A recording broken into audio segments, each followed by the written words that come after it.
La vallée de la Clarée, un endroit réputé pour sa beauté quasiment vierge de toute activité humaine, si l'on accepte quelques villages épars comme celui de Névache. Une beauté qui a bien failli être défigurée par un projet industriel de grande ampleur il y a 40 ans, en novembre 1980. L'installation d'une mine d'uranium à ciel ouvert au lieu-dit du Pont de Pierre, au bout de la route, juste à côté de l'actuel refuge des Draillères. Jean-Gabriel Ravary était l'un des opposants au projet à l'époque. Malheureusement, la Clarée, Névache faisait partie des 50 communes en France où l'extraction d'uranium était rentable. Le problème, c'est que quand il y a de l'argent qui arrive, on détruit tant qu'on veut. Et au final, on se trouvait avec un schéma où des engins auraient couvert la Clarée avec des grandes dalles de béton pour faire circuler des camions jour et nuit et toute l'année. Voilà. Si le site de Névache avait soulevé l'intérêt des compagnies nucléaires françaises, c'est parce que le sol y était particulièrement riche en uranium et la faible densité d'habitants était censée leur faciliter la tâche. Mais en quelques semaines, une importante mobilisation se met en place après que le projet ait fuité par voie de presse.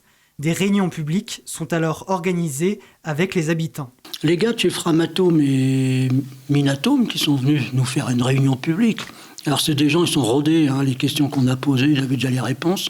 Et en fait, ils ont été jusqu'à nous dire que la mine d'uranium pouvait être un atout touristique. Les gens viendraient derrière les grillages, regarder comme c'était beau, une mine d'uranium avec des beaux camions, etc. etc.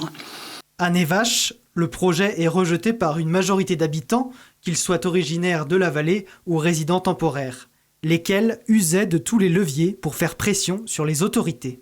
On a aussi des gens qui sont quand même assez bien placés et voire haut placés en tant qu'habitants temporaires ou permanents pour savoir, pour aller taper à la porte à Paris ou je ne sais où. Voilà. On avait à l'époque le juge Rabinovitch, qui est décédé un an après, je crois à peu près, qui savait quelle filière il fallait un peu pousser, tout ça, quoi. Finalement, la décision du conseil municipal de Névache de ne pas soutenir l'extraction d'uranium a été un coup d'arrêt au projet. Mais pour arriver à cette victoire du collectif, il a fallu batailler, parfois physiquement. C'est aussi des réunions où on sortait à coups de poing éventuellement de la réunion, quoi. C'était tout à fait pédagogique. Mais bon, avec les trucs classiques, crever les pneus des bagnoles, mettre des armes en travers, les combats, ça c'est classique, ça on l'a fait dans d'autres trucs. Aujourd'hui, la protection de la vallée de la Clarée est acquise, selon Jean-Gabriel Ravary, mais le collectif qui est né à l'époque s'est pérennisé et les habitants ont toujours veillé à la protection de leur vallée contre les projets d'autoroutes, de stations de ski ou d'implantation d'usines. La vallée, à mon avis, elle est quand même sauvée, parce qu'elle a été classée par Pierre Bérégovoy en juillet 92, suite à une proposition de Ségolène Royal que nous avions rencontrée à Paris.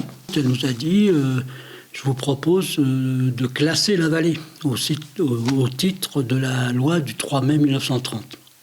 Donc en fait, on s'est regardé, entre le coup de fusil et le coup de poing, on a pris le coup de poing, quoi. On écoute, on regarde, on s'informe, il y a des gens qui savent que tiens, j'ai entendu ça et tout, et en fait on est une quinzaine, une sorte de comité de vigilance, où on a de l'argent, on a beaucoup d'adresses de gens, on a des banderoles qui sont roulées pour l'instant, mais on est prêt.